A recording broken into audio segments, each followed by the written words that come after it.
Oui Alexandre, quid du moral, quid du physique Monceau? Juste avant cette rencontre face à Strasbourg, on pouvait se poser des questions évidemment. Alors du coup, on est allé voir directement Rudy Garcia, il était 19 h environ et vous allez l'entendre sur l'état physique de ses joueurs, presque de la sérénité, de la certitude, écoutez. Je crois qu'on a la chance d'avoir un groupe jeune et qui dit jeunesse dit récupération un petit peu plus rapide. Voilà, Rudy Garcia plutôt serein donc, mais cette Coupe de la Ligue, elle a laissé des traces. Marco Baccia, Grégory Cerdan, la charnière centrale titulaire du Mans, était absente ce soir. Du coup, confiance a été faite à Samuel Bourg et à Antonio Géder.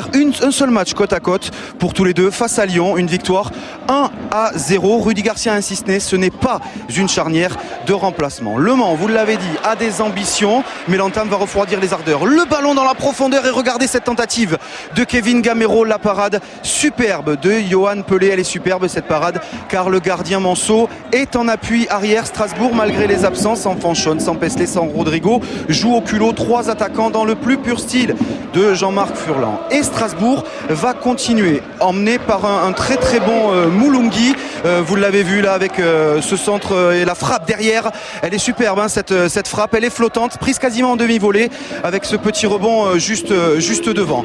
Strasbourg qui va une nouvelle fois continuer, toujours emmené par cet Eric Moulungi, décidément inarrêtable. Le centre pour Weyson Renteria, 20 minutes, 1-0 en faveur de Strasbourg. C'est mérité dans l'envie, dans l'intensité. Le geste de l'attaquant de Renteria est lui somptueux. La suspension est interminable et puis la tête mise en opposition simplement pour toucher la lucarne opposée. 8e but cette saison pour le Colombien prêté par le FC Porto. Mais après une demi-heure, Le Mans va commencer à prendre des risques et à ressortir, à poser le jeu sans véritablement se montrer dangereux. Tout juste, regardez cette frappe lointaine, un petit peu à la désespérée de Daisuke Matsui. Pour l'instant, la prime au jeu de Jean-Marc Furlan et de ses 3 attaquants est en train de payer 1-0 à la pause.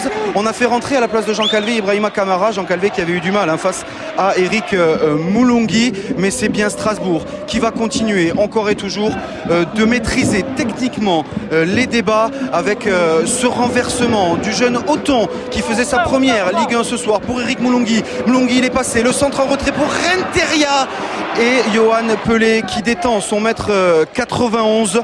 C'est une énorme occasion là encore pour Strasbourg après une cinquantaine de minutes de jeu dans cette rencontre. Mais Strasbourg va doucement reculer et Le Mans va poser le jeu quelque peu, va commencer à se montrer dangereux avec cette balle dans la surface de réparation. 90e minute, le pénalty sifflé par Saïd N'Jimi. La faute de Pierre Ducrot sur Stéphane Sessegnon, c'est discutable.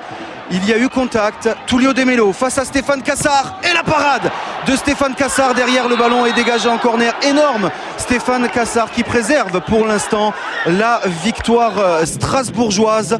On le revoit, ce pénalty n'est pas mal frappé par Tullio De Melo. C'est la parade de Cassard qui est somptueuse. 93e minute. Maintenant, c'est la dernière offensive des Manceaux. La percussion, le centre au deuxième poteau. Gervinho est à peine trop court. Rudy Garcia et lui député. Strasbourg va s'imposer 1-0.